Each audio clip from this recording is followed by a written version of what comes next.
문재인 대통령과 김정은 위원장이 오늘 한반도의 평화 번영, 통일을 위한 판문점 선언을 발표했습니다. 한반도에 더 이상 전쟁은 없을 것이다, 이렇게 밝혔는데요. 자세한 내용 취재기자 연결해 알아봅니다. 팽재용 기자. 네, 남북정상회담 프레스센터가 마련된 일산 킨텍스에 나와 있습니다. 문재인 대통령과 김정은 북한 국무위원장이 오늘 오전과 오후 두 차례 걸쳐 정상회담을 진행했습니다. 그리고 1시간 전에 판문점 선언을 발표했습니다. 두 정상은 한반도에 더 이상은 전쟁이 없을 것이라며 새로운 평화의 시대가 열렸다고 말했습니다. 문 대통령과 김 위원장은 남북관계 개선 발전, 군사적 긴장 상태 완화, 평화체제 구축을 위한 합의 내용을 밝히기도 했습니다. 네, 두 정상이 발표한 판문점 선언에 대해서 좀 더 자세히 알아봐야 할 텐데 먼저 남북관계 개선 발전을 위한 합의 내용이 있었죠?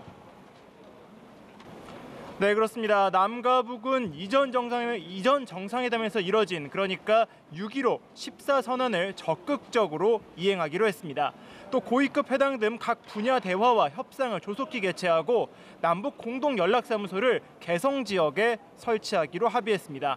남과 북은 국회, 정당, 지자체가 참가하는 민족 공동행사를 추진하고 2018년 아시안게임 등 국제대회 공동 진출도 논의키로 했습니다. 이산가족 문제도 적극 해결하기로 했는데요. 우선 오는 8월 15일 광복절을 계기로 이산가족 상봉을 진행하기로 했습니다. 이 밖에 남과 북은 공동 번영을 이룩하기 위해 동해선, 경의선 철도와 도로들을 연결하고 현대화하기 위한 대책을 마련하기로 했습니다. 네, 군사적 긴장 상태 완화를 위한 합의도 있었는데 남과 북이 전쟁 위험을 해소하기 위해 함께 노력한다고요? 네, 일단 다음 달부터 군사분계선 일대에서 확성기 방송과 전단 살포를 비롯한 모든 적대 행위들을 중지해 이 비무장지대를 실질적인 평화지대로 만들어 나가기로 했습니다. 또 서해 북방한계선 일대를 평화수역으로 만들어 안전한 어로 활동을 보장하기 위한 실제적인 대책을 세워나가기로 했습니다. 남과 북은 군사적 문제를 해결하기 위해 국방부 장관 회담을 비롯한 군사당국자 회담을 자주 개최하며 이 5월 중 그러니까 다음 달에 먼저 장성급 군사회담을 열기로 합의했습니다.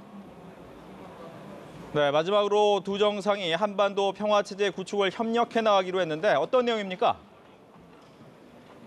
네, 일단 남과 북은 올해 종전을 선언하고 정전협정을 평화협정으로 전환키로 했습니다.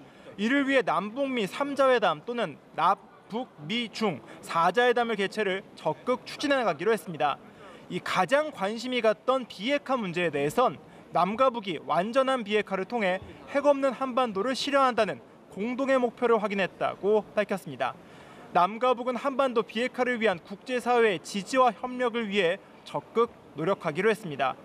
마지막으로 남북 정상은 통일을 향한 좋은 흐름을 더욱 확대해 나가기로 했으며 문재인 대통령은 올해 가을 평양을 방문하기로 했다고 발표했습니다. 이제 남북 정상은 2018 남북 정상회담의 마지막 순서인 환영 만찬을 진행하고 있습니다. 만찬에는 남과 북의 퍼스트레이디인 김정숙 여사와 리설주 여사도 참석했습니다.